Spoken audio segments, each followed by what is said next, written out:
Na faculdade de Direito, todos gostam de júri simulado. Os professores gostam, a faculdade gosta, os alunos gostam, a avó dos alunos gosta, todo mundo tira foto, é tudo muito bonito, é um evento muito gratificante para todos, só que eu, por exemplo, considero uma ilusão. A grande questão é se você quer ser um jurista iludido, aprendendo habilidades que não tem muito a ver com a prática jurídica, ou você quer ser um jurista de verdade.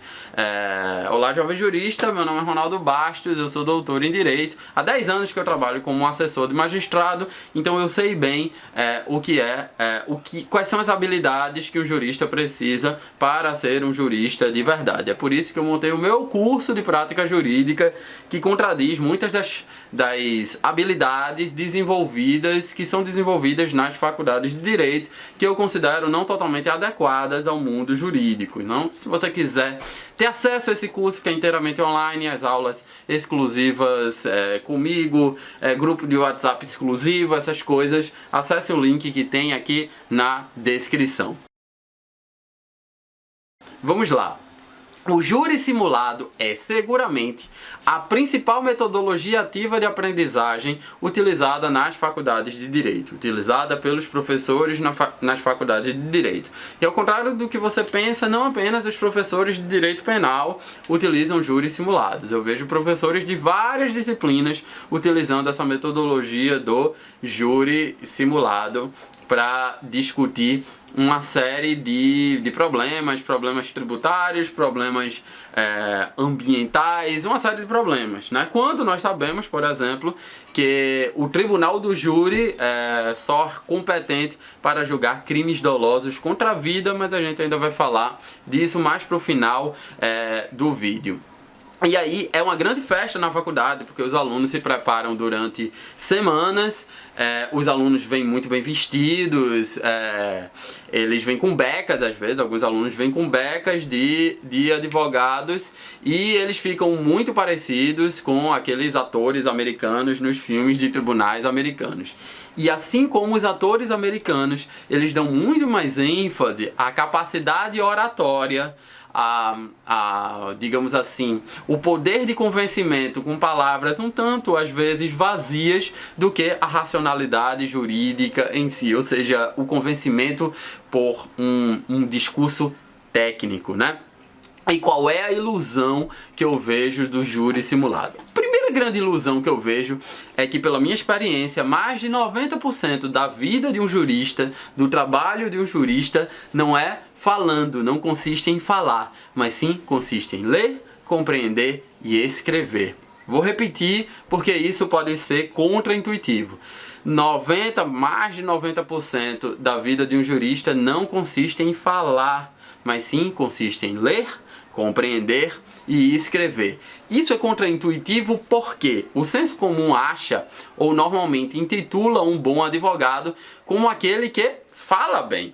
Aquele advogado que é capaz de se expressar a partir de uma série de situações, de uma série de assuntos, esse sim é um bom advogado. O advogado que consegue fazer um jogo de palavras, como a gente vê nos filmes de tribunais americanos, e com esse jogo de palavras ele consegue reverter uma situação que estava muito complicada pelo seu cliente. Esse é um bom advogado. O advogado é uma espécie de ser esotérico. O advogado é uma espécie de mágico que consegue encaixar ou perceber uma brecha na lei e salva seu cliente, e seu cliente estava perdido. Esse advogado é um profissional extraordinário. É isso que pensa o senso comum. Mas vamos raciocinar um pouquinho. Um juiz, para ser juiz, você tem que ser bacharel em Direito. Para ser bacharel em Direito, você passa no mínimo 5 anos na faculdade de Direito. Então, um juiz se bacharelou em Direito, ele passou 5 anos estudando Direito, inclusive estando num ambiente onde essas técnicas são bastante utilizadas. Essas técnicas da linguagem meramente retórica, meramente vazia. Hoje em dia, um juiz, ele no mínimo tem que, além desses 5 anos, ele tem que ter pelo menos 3 anos de prática jurídica, o que o Conselho Nacional de Justiça chama de atividade jurídica. Mas a verdade é que hoje em dia você só consegue passar no concurso de juiz com um pouco mais desse tempo de 3 anos necessário. Dificilmente alguém passa no concurso de juiz hoje em dia com menos de 3 anos, essas pessoas são exceções. Então vamos colocar uma média aqui de um juiz que estuda de 4 a 5 anos para passar no concurso da magistratura. A gente já está falando de uma pessoa que estuda direito há 10 anos, se ele estudou de forma ininterrupta. 5 anos na faculdade, 5 anos estudando para o concurso da magistratura. Depois, esse juiz toma posse e ele vai fazer um curso de formação que dura de 3 a 6 meses. Nós vamos colocar 6 meses para ficar uma data redonda. Então a gente já está falando de um profissional que estuda 10 anos e 6 meses, um profissional altamente qualificado. E aí você vai topar com o juiz, sei lá, numa região metropolitana de algum estado da federação, e esse juiz começa no interior, para ele chegar na região metropolitana ele fica de 5 a 10 anos no interior. A gente está falando de um profissional que estuda direito há 20 anos.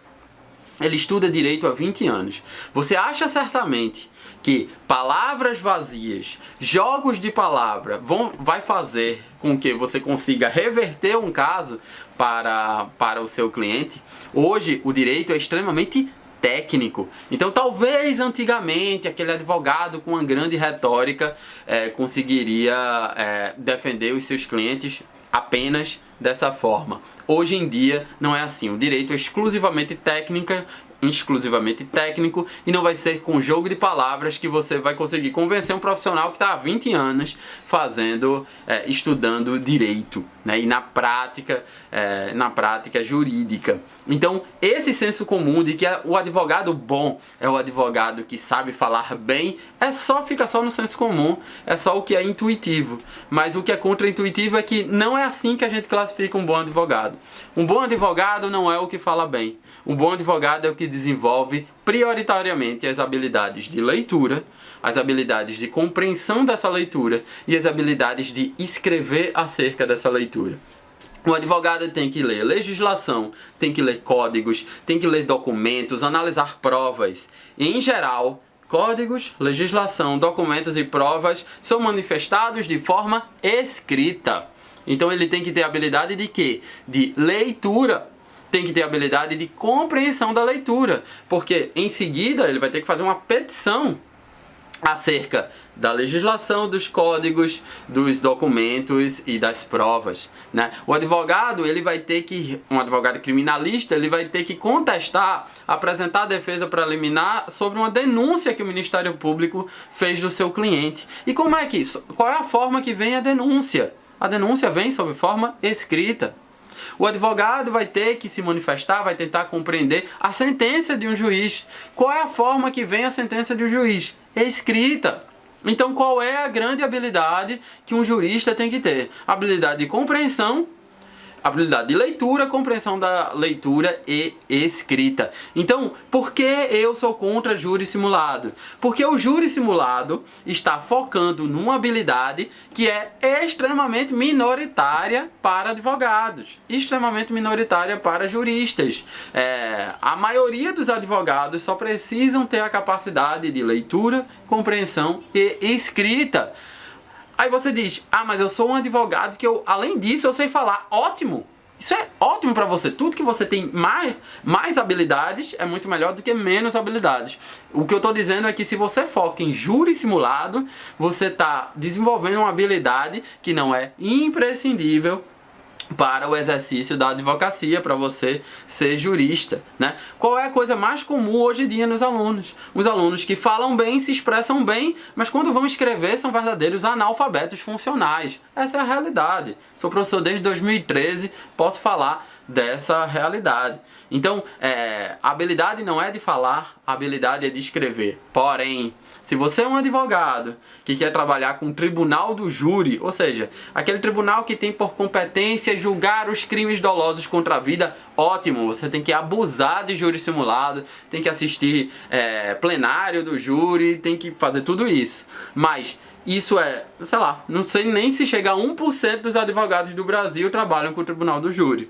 Né? Então provavelmente você não vai trabalhar com o tribunal do júri. Logo, fazer júri simulado não é a habilidade que você tem que desenvolver prioritariamente. A habilidade que você tem que desenvolver prioritariamente é ler, compreender e escrever. É isso, espero que vocês tenham gostado desse vídeo. Se você precisa de um curso de formação de juristas que prioriza nas habilidades necessárias para o exercício da advocacia, inscreva-se no cursodepraticajurídica.com, cujo link está aqui abaixo. Espero que vocês tenham gostado. Até um próximo vídeo. Tchau!